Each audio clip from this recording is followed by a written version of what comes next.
हाँ तो everyone, last moments चल रहा है और उम्मीद है कि आप लोग अच्छे तरीके से पढ़ रहे होंगे और अपना प्रैक्टिस सेट ज़रूर सॉल्व करिएगा, क्योंकि बिना प्रैक्टिस सेट के आप एग्ज़ाम क्रैक नहीं कर सकते। जितना ज़्यादा प्रैक्टिस करेंगे उतना ज़्यादा बेनिफिट है आपके लिए।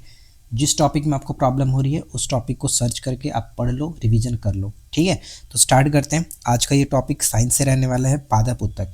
काफ़ी लोगों का कमेंट्स मैंने देखा जो कि बोल रहे थे कि साइंस के टॉपिक्स को जल्द से ज़्यादा कवर करिए। तो देखिए, मैंने बायोलॉजी के नोट्स आपको बताया था कि बायोलॉजी के नोट्स लगभग हमारे रेडी हैं, तो उसी का हम एक एक करके ले चल रहे हैं। फिजिक्स केमिस्ट्री तो वैसे भी आपने बहुत बार पढ़ा है, लेकिन बायोलॉजी से जो क्वेश्चंस होते हैं वो बहुत ज़्यादा पूछ जाते हैं, इसलिए मैं भी फोकस करता हूँ बायोलॉजी पर ही। तो ध्यान रखिए, आज हम बात करेंगे पादप उत्तक। पादप उत्तक से बहुत सारे प्रश्न पूछ जाते हैं, इस वीडियो को एंड तक आराम से समझिएगा। ठीक है, सबसे पहले उत्तक क्या होते हैं? तो उत्तक यानी, ध्यान दीजिएगा, कोशिकाओं का विशिष्ट समूह होता है जो शरीर के अंदर एक निश्चित कार्य करते हैं। ये उत्तक एक विशिष्ट क्रम में व्यवस्थित होते हैं। राइट, उत्तक की अगर हम बात करें, इस उत्तक शब्द को एन ग्राउ ने दिया था। वे कोशिकाएं जो आकृति में एक समान होती हैं, समान प्रकार के कार्य को संपन्न करती हैं, उसे हम लोग उत्तक कहते हैं। उत्तक का अध्ययन क्या होता है? औतिकी कहा जाता है। हिंदी में इसको औतिकी कहते हैं, इंग्लिश में हिस्टोलॉजी के नाम से हम जानते हैं। ध्यान रखिए, उत्तक पादप तथा जंतु दोनों में भिन्न भिन्न पाए जाते हैं। दोनों में अलग अलग टाइप के उत्तक होते हैं। बात करते हैं पादप उत्तक। जंतु उत्तक अलग चीज़ हुआ, पादप उत्तक अलग चीज़ है। तो सबसे पहले हम यहाँ पे बात करेंगे आज पादप उत्तक के बारे में। ये पादपों को संरचनात्मक ऊर्जा तथा सहारा प्रदान करते हैं। ठीक है, संरचनात्मक ऊर्जा और सहारा प्रदान करते हैं, अतः ये अधिकांशतः मृत होते हैं क्योंकि इन्हें मरम्मत की आवश्यकता नहीं होती है। ठीक है, तो ये पॉइंट याद रखना है। मेनली पादप उत्तक को दो तरह से देखा जाता है, एक होता है विभज्योतक उत्तक और दूसरा होता है स्थायी उत्तक। ये उत्तक हमारे लिए उतना इंपॉर्टेंट नहीं है एग्जाम के पॉइंट ऑफ व्यू से। अगर आपको पढ़ना है तो बुक से पढ़ लेना। मेरा काम है आपको एग्जाम की चीज़ें देना ताकि कम समय में आप अच्छा चीज़ देख सको। तो हम बात करेंगे स्थायी उत्तक, जहाँ से क्वेश्चन पूछ जाते हैं। अब स्थायी उत्तक को दो तरह से बांटा जाता है, एक होता है सरल स्थायी उत्तक, दूसरा होता है जटिल स्थायी उत्तक। अब सबसे पहले सरल स्थायी उत्तक के अंतर्गत क्या क्या हमें देखने को मिलता है? पेरेनकाइमा, कोलिनकाइमा और स्क्लेरेनकाइमा, ये तीन तरह के, यानी मृद उत्तक, स्थूल कोड़ोत्तक उत्तक और होता है दृढ़ उत्तक। पेपर में इंग्लिश टर्म ही मिलता है, इसलिए इंग्लिश टर्म पे फोकस करेंगे। पेरेनकाइमा, कोलिनकाइमा और स्क्लेरेनकाइमा। फिर जटिल उत्तक के अंतर्गत क्या होता है? एक जाइलम और फ्लोएम देखने को मिलता है, यानी हम यहाँ पे तीन और इन दो के बारे में बात करेंगे। एक से अधिक प्रकार की कोशिकाओं का बना होता है जटिल स्थायी उत्तक, और सरल जो उत्तक होता है वो एक ही प्रकार के कोशिकाएं के बने होते हैं। ठीक है, अब देखिए, साइंस का पीडीएफ आपको चाहिए। ये बायोलॉजी का जो आप पीडीएफ देख रहे हैं, ये नोट्स हमारा, वह हमारे एप्लीकेशन पर आपको मिल जाएगा। तो मैं सबके लिए बोलता हूँ कि एप्लीकेशन पर जाइए। अब जिस तरह का कोर्स चाहते हैं वो हमारे एप्लीकेशन पर मिल जाएगा, आप अपने हिसाब से उसको ले सकते हो। अब बात करते हैं विभज्योतक उत्तक, यानी मेरिस्मेटिक उत्तक। इतना इंपॉर्टेंट नहीं है, मैंने आपको स्टार्टिंग में ही बताया था, चाहो तो आप इसे छोड़ भी सकते हो, लेकिन दो लाइन का समझ लीजिए। इस उत्तक में जीवन भर विभाजित होते रहते हैं, यानी इस टाइप के उत्तक में जीवन भर विभाजित होते रहते हैं। ये पौधे में वृद्धि वाले भागों में ही पाए जाते हैं। ये उत्तक यानी अवयस्क इमैच्योर कोशिकाओं के बने होते हैं, जिसमें समसूत्री विभाजन होता है। तो एक प्रश्न हमें यहाँ से देखने को मिला जो पेपर में पूछा जा सकता है कि विभज्योतक उत्तक यानी मेरिस्टेमेटिक जो टिश्यूज होते हैं उसमें किस प्रकार का विभाजन होता है? तो समसूत्री विभाजन होता है। अभी हाल ही मैंने आपको कोशिका विभाजन के बारे में अच्छे से बताया था, तो अगर आपने उस वीडियो को नहीं देखा है तो देख लीजिएगा। ये विभाजित होकर के स्थायी उत्तक बनाते हैं, यानी स्थायी उत्तक जो है वो इसी का एक तरह का कह सकते हैं कि भाग होते हैं। अब यहाँ पे हम पढ़ेंगे कि ये जीवित कोशिकाएं होती हैं जो पादप की लंबाई और चौड़ाई बढ़ाने में सहायक होती हैं। कौन? मेरिस्टेमेटिक उत्तक। ठीक है, अब यहाँ पे देखेंगे कोशिका भित्ति किसकी बनी होती है, यानी पादपों की जो कोशिका भित्ति होती है, पादप की कोशिका भित्ति किसकी बनी होती है, ये पूछा जा रहा है। तो ध्यान रखिएगा, सेल्यूलोज की। ठीक है, सेल्यूलोज की, ये इंपॉर्टेंट पॉइंट है। और कवकों की कोशिका भित्ति काइटिन की बनी होती है। सबसे पहले हम यहाँ पे बात करेंगे विभज्योतक उत्तक के प्रकार। ये तीन प्रकार के होते हैं। एग्ज़ाम के लिए उतना इंपॉर्टेंट तो नहीं है, लेकिन कुछ कुछ चीज़ें इससे पूछी जाती हैं, तो थोड़ा सा ध्यान से देख लीजिए। इसको तीन तरह से बांटा जाता है। अभी एक पॉइंट और मैं क्लियर करता हूँ। काफ़ी लोग कमेंट करेंगे कि इसमें बाइलिंगुअल टर्म्स को रखें। ये देखिए, मेरा पुराना नोट्स है जिसमें हम लोग सिर्फ और सिर्फ हिंदी में लिखते थे, और अब आप देखते हैं जो भी हमारा डिजिटल नोट आता है, नोट्स हम जो बनाते हैं अब नया वाला, उसमें आपको इंग्लिश और हिंदी दोनों टर्म्स का यूज़ मिलता है। तो अभी फ़िलहाल ये पुराना नोट्स था तो मैं आपके सामने रख रहा हूँ, तो थोड़ा सा आप कॉपरेट कर लेना। नेक्स्ट क्या कह रहा है कि यहाँ पे शीर्षस्थ, विभज्योतक उत्तक, दूसरा होता है पार्श्वीय और तीसरा होता है अंतर्विष्ट। अब यहाँ पे तीनों को एक एक करके मैंने लिख रखा है, समझाया है। शीर्षस्थ में अगर बात करें तो ये उत्तक के जड़ों एवं तनों की वृद्धि वाले भागों में पाया जाता है, विद्यमान रहता है। पौधों की लंबाई बढ़ाने में सहायक होते हैं। यहाँ पे 2 पॉइंट तो हमें देखने को मिल रहा है। तीसरा कि ये निरंतर विभाजित होते रहते हैं तथा जड़ों व तनों के सिरों पर वृद्धि बिंदु यानी ग्रोइंग पॉइंट का निर्माण करते हैं। ठीक है। नेक्स्ट आता है पार्श्वीय। अगर विभज्योतक उत्तक की बात करें तो ये उत्तक तने की परिधि या मूल में पाए जाते हैं। ये तने की चौड़ाई बढ़ाने में सहायक होते हैं। कैम्बियम तथा वृक्ष की छाल के नीचे जो कॉर्क होता है वो कैम्बियम यानी कॉर्क कॉम्बियम, कैम्बियम जो होता है वो इसी का पार्ट होता है पार्श्वीय विभज्योतक उत्तक का। कैम्बियम क्या होता है, मैंने आपको पहले भी कई बार बताया। पेड़ का जो छल्ला, मान लीजिए अगर कोई पेड़ है, इसकी आयु कैसे हम निकालते हैं, इसमें आप देखते हैं इस तरह का दिखता है, ये हम कहते हैं कैम्बियम। ठीक है।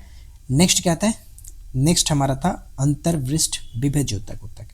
इसमें क्या है कि ये पत्तियों के आधार में या टहनी के पूर्व दोनों ओर उपस्थित होते हैं। ये पॉइंट थोड़ा सा ध्यान रखिए।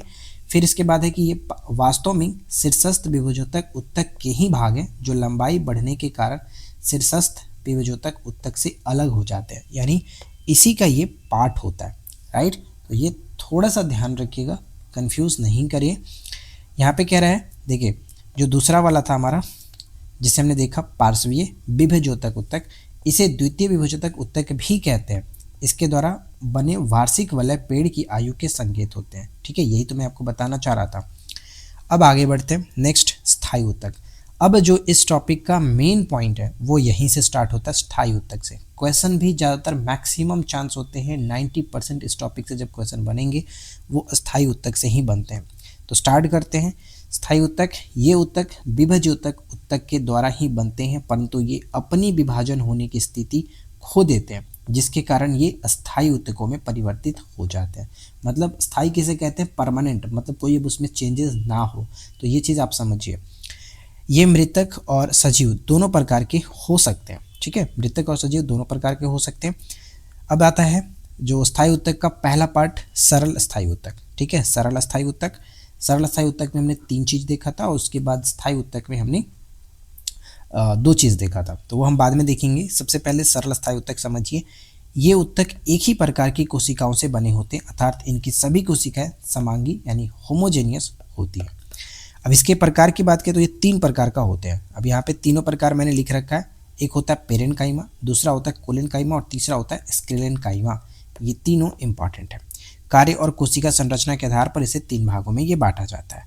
सबसे पहले बात करेंगे पेरेनकाइमा यानी मृद उत्तक। पेरेनकाइमा का अर्थ अगर देखा है तो पैरा यानी सॉफ्ट, नरम, और जो काइमा आप देख रहे हैं, काइमा इसका मतलब होता है टिश्यू यानी नरम उत्तक।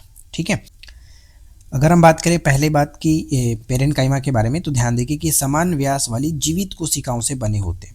कोशिकाओं के बीच स्थित जो रिक्त स्थान होता है यानी अंतर कोशिकीय स्थान पाया जाता है, जिसमें गैसीय विनिमय होते रहता है। तो ये इनमें बीच में गैप होता है जिसकी वजह से गैसीय विनिमय होता है। इनकी कोशिकाएं विद्युत सेलुलोज और कैल्शियम पेक्टेट की बनी होती है। ठीक है, कैल्शियम पेक्टेट की बनी होती है। ये पॉइंट याद रखेंगे, ये पॉइंट इंपॉर्टेंट हो जाता है। नेक्स्ट क्या कह रहे हैं कि विशिष्ट कार्य के अनुसार पेरेनकाइमा को 4 समूहों में वर्गीकृत किया गया है। अब इसमें ज़्यादातर कुछ ये जो चीज़ें थी वो आपको याद रखना है कि क्या क्या चीज़ें होती हैं। जीवित कोशिकाओं के बने होता है, साथ में इनके बीच क्या होता है, स्थिर रिक्त स्थान होता है जिसके माध्यम से गैसीय विनिमय होता है। कोशिका भित्ति किसकी बनी होती है, सेलुलोज और कैल्शियम पेक्टेट की बनी होती है। ठीक है। अब यहाँ पे देखिए पेरेनकाइमा के 4 समूह हमने जो यहाँ पे देखा, जो लास्ट पॉइंट पे हमने देखा था कि विशिष्ट कार्य के अनुसार पेरेनकाइमा को 4 समूहों में वर्गीकृत किया गया है। अब ये 4 समूह कौन कौन से, तो एक होता है वायुत्तक एरेनकाइमा, दूसरा होता है हरित उत्तक यानी कोलेरोकाइमा, कह सकते हैं कोलेरोकाइमा, और तीसरा होता है एक आइडियोब्लास्ट, और चौथा होता है दीर्घोत्तक यानी प्रोसेनकाइमा। ठीक है, प्रोसेनकाइमा, प्रोसकाइमा कह सकते हो आप। पहला आता है वायुत्तक यानी एरेनकाइमा। बड़े रिक्त स्थान वाली कोशिकाओं का बना होता है। इन रिक्त स्थानों में वायु भरी होती है। यह जलीय पौधों में पाया जाता है। जलीय पौधों में एरेनकाइमा पाया जाता है। साथ ही साथ यह पादपों की उत्प्लावकता यानी कि बायंसी जो होता है, पादप आप देखते होंगे कि वो पानी पर तैरते रहता है, तो इसमें यही यानी यही उत्तक उनको सहारा देता है, कह सकते हो एरेनकाइमा। ठीक है, नेक्स्ट क्या है, हरित उत्तक। हरित उत्तक क्या कह रहा है कि इस प्रकार के उत्तक में क्लोरोप्लास्ट हरित लवक की मात्रा अधिक होती है। यह प्रकाश संश्लेषण में मदद करता है। राइट। तीसरा पॉइंट आता है दीर्घोत्तक। दीर्घोत्तक में कह रहा है कि यह मृदुतक यानी पेरेनकाइमा की कोशिका लंबी, दोनों सिरों पर नुकीली तथा अंतरकोशिकीय अवकाश विहीन होती है, यानी ये जस्ट इसका अपोजिट होता है, वो ध्यान रखें। यह जड़ों के परिरंभ को बनाता है और यह यांत्रिक सहारा प्रदान करता है। यांत्रिक सहारा हम हमेशा से यही जानते हैं कि जो पेरेनकाइमा है वो क्या करता है, सहारा प्रदान करता है। तो पेरेनकाइमा का कौन सा पार्ट, वो है दीर्घोत्तक, ये हमें सहारा प्रदान करता है। मैंने आपको ऐसे भी याद कराया था कि पेरेनकाइमा सपोर्ट करता है, यानी पेरेंट्स से मतलब पेरेंट्स, पेरेंट्स क्या करते हैं, हमें सपोर्ट करते हैं, सहारा प्रदान करते हैं। तो ये हम याद रखेंगे कि यांत्रिक सहारा प्रदान करता है। और इडियोब्लास्ट की बात करें तो ये जलकुंभी में पाया जाता है। जलकुंभी में इडियोब्लास्ट, अगर ऑप्शन में इस तरह से ना मिले और आपसे पूछे कि जलकुंभी में कौन सा उत्तक होता है, और अगर सिर्फ और सिर्फ यहाँ पे पेरेनकाइमा, कोलेनकाइमा और इस तरह से देखने को मिले स्क्लेरेनकाइमा, तो वहाँ पे आपको चुपचाप आंख बंद करके पेरेनकाइमा को टिक कर देना है, क्योंकि उसी का ये पार्ट होता है आइडियोब्लास्ट। ठीक है, इडियोब्लास्ट कह सकते हो। अब ध्यान रखने वाली बात, यहाँ पे मैंने एग्जाम के पॉइंट ऑफ व्यू से कुछ पॉइंट लिखा है। जैसे पेरेनकाइमा का मुख्य कार्य होता है भोजन का संचय करना। पेरेनकाइमा पादपों में घाव भरने का कार्य करता है। साथ ही साथ यहाँ पे एरेनकाइमा उत्प्लावन यानी बॉयंसी प्रदान करता है। पादपों जो पानी में वो तैरते हैं, वो कह सकते हो। दीर्घोत्तक जो है वो यांत्रिक सहारा प्रदान करता है, यानी यहाँ पे हमने जो दिखा दीर्घोत्तक। और क्लोरेनकाइमा जो होता है यानी हरित उत्तक प्रकाश संश्लेषण का कार्य करता है। तो ये सब हो गया किसके पार्ट, पेरेनकाइमा के। पेरेनकाइमा के कार्य होते हैं। ठीक है, पेरेनकाइमा के कार्य होते हैं, तो याद रखिएगा, इंपॉर्टेंट होगा। चलिए इसके बाद हम नेक्स्ट पॉइंट पे आते हैं। यहाँ तक कोई दिक्कत नहीं होनी चाहिए। नेक्स्ट पॉइंट क्या है, अब आता है कोलेनकाइमा यानी स्थूल कोण उत्तक। कोशिकाएं लंबी और जीवित होती हैं। हमने स्टार्टिंग में भी देखा था, पहले वाले में पेरेनकाइमा में भी जीवित कोशिका होती है। अंतरकोशिकीय स्थान अनुपस्थित होता है। उसमें क्या था कि उसमें गैप होता था, अंतरकोशिकीय स्थान के बीच में गैप होता था, जिसमें हमने देखा था एरेनकाइमा यानी वायुत्तक उसमें होता है। यही कारण था कि उसमें वायुत्तक होता है। पेक्टिन की उपस्थिति के कारण जल विरागी यानी हाइड्रोफोबिक होते हैं। ये जल विरागी होते हैं। कार्य क्या होता है कि ये पत्तियों, तनों और लचीलापन प्रदान करता है, यानी पत्तियों, तनों को लचीला प्रदान करना, लचीलापन प्रदान करना इसका कार्य होता है। ये पादपों के युवा और बढ़ते अंगों को यांत्रिक सहारा प्रदान करता है। ठीक है, नेक्स्ट कह रहा है कि कोशिका भित्ति मोटी और दृढ़ होती है, सेलुलोज और पेक्टिन की बनी होती है। ये पॉइंट इंपॉर्टेंट रहेगा, क्योंकि पूछा जा सकता है कि पेरेनकाइमा की किसकी बनी होती है और कोलेनकाइमा की किसकी बनी होती है। तो कोलेनकाइमा की सेलुलोज और पेक्टिन की बनी होती है, ये इंपॉर्टेंट पॉइंट है। नेक्स्ट हम बात करते हैं स्क्लेरेनकाइमा दृढ़ोत्तक। यहाँ पे स्क्लेरेन का मतलब ही होता है हार्ड, कठोर। ये कठोर उत्तक मृद उत्तक के होते हैं। अब यहाँ पे देखिए, स्टार्टिंग के फर्स्ट और सेकंड हमने देखा था पेरेनकाइमा और कोलेनकाइमा, ये दोनों क्या होते थे, जीवित होते थे, जीवित कोशिकाओं के बने होते हैं। लेकिन जो स्क्लेरेनकाइमा होता है वो मृत उत्तक के बने होते हैं। लिग्निन के जमाव यानी कोशिका भित्ति सेलुलोज और लिग्निन की बनी होती है। लिग्निन के जमाव के कारण कोशिका जो भित्ति होती है वो मोटी होती है। अब यहाँ पे इसके कार्य की बात करें तो ध्यान रखिए कि पादप को कठोरता प्रदान करना। कठोरता, जैसे कि हम एक चीज़ जानते हैं, जो यहाँ पे मैंने लिखा भी होगा, देखिए नारियल का जो रेशा युक्त होता है छिलका, नारियल के ऊपर का जो छिलका होता है वो क्या होता है, नारियल के ऊपर का छिलका कठोर बनाता है, वो कठोरता प्रदान करना है, और इसी का कार्य होता है ये स्क्लेरेनकाइमा का। यह पादप अंग को केवल यांत्रिक दृढ़ता और शक्ति प्रदान करती है, लचीलापन नहीं देता। लचीलापन के लिए हमने ऊपर में देखा था कोलेनकाइमा। ठीक है, कोमल यानी कोलेनकाइमा मतलब कोमल, याद रखो, कोमल लचीलापन प्रदान करता है। यह सभी प्रकार के पौधों के कठोर भागों में पाई जाती है। उदाहरण तो मैंने यहाँ पे बता ही दिया। अब नेक्स्ट पॉइंट हमारा देखने को मिलेगा कि जटिल स्थायी उत्तक।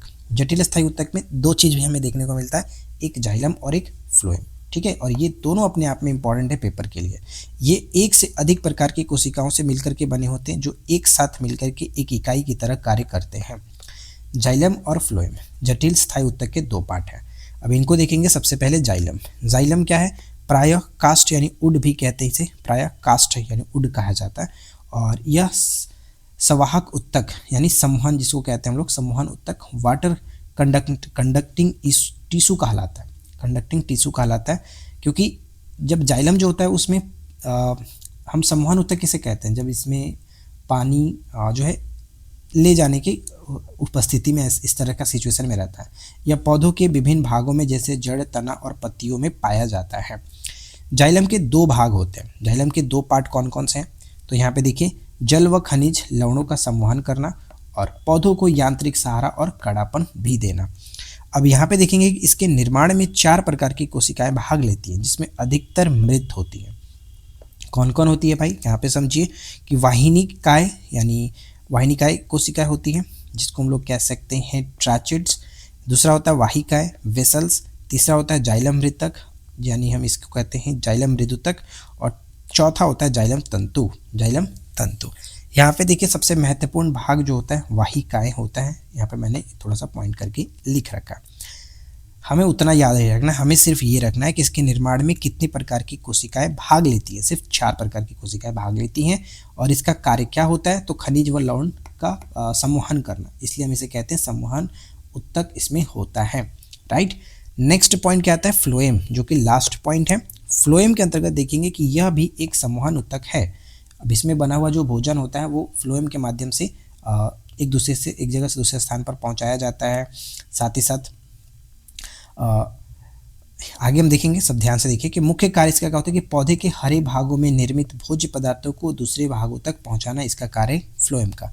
यह पदार्थों को कोशिकाओं में दोनों दिशाओं में गति करा सकता है। यानी जब हम जाइलम के बारे में जानते हैं सिर्फ और सिर्फ एक दिशा में वो गति करा सकता है, लेकिन फ्लोएम जो है दोनों दिशाओं में गति करा सकता है। इसे ब्लास्ट भी कहा जाता है, ये भी याद रखिएगा। फ्लोएम 4 अवयवों से मिलकर के बने होते हैं, जिसमें अधिकतर जीवित होते हैं। उसमें हमने क्या देखा था, अधिकतर मृत होते हैं। और जाइलम में अधिकतर मृत होते हैं, लेकिन यहाँ पे फ्लोएम में अधिकतर जीवित होते हैं। चलानी नलिकाएं, ये प्रश्न हमेशा पूछा जाता है, इंपॉर्टेंट है, याद रखिएगा। चलानी नलिकाएं किसका भाग होता है, तो फ्लोएम का भाग होता है। सखी कोशिकाएं होता है एक, फ्लोएम मृदुतक और फ्लोएम तंतु होता है, ये मृत होता है। ये तीनों जीवित और ये आपका मृत होता है। ठीक है, तो ये आपको अच्छे से याद रखना है, सभी इंपॉर्टेंट हैं। तो कुल मिलाकर देखा जाए तो आज की इस वीडियो में इतने सारे पॉइंट्स मैंने कवर किए। पादप उत्तक से रिलेटेड अगर कोई क्वेश्चन पूछा जाएगा तो आप आराम से कर सकते हो। अगर आप कहेंगे तो इस पर मैं MCQ वीडियो भी आपको प्रोवाइड करा दूंगा, ताकि आपका कन्फ्यूज़न, आपका जो भी माइंड में डाउट्स हैं वो क्लियर हो सके। तो कितने लोग चाहते हैं कि MCQ इसका लाया जाए, फटाफट आप MCQ कमेंट करो, MCQ लिखो, ताकि मुझे पता चले कि हाँ आप MCQ में इंटरेस्टेड हैं। बाइलिंगुअल माध्यम से मैं आपको MCQ करा दूंगा, ताकि आपका सारा डाउट्स क्लियर हो जाए। तो इस वीडियो में इतना ही, मिलते हैं नेक्स्ट वीडियो में नए टॉपिक के साथ। Thanks for watching, keep learning, have a good day.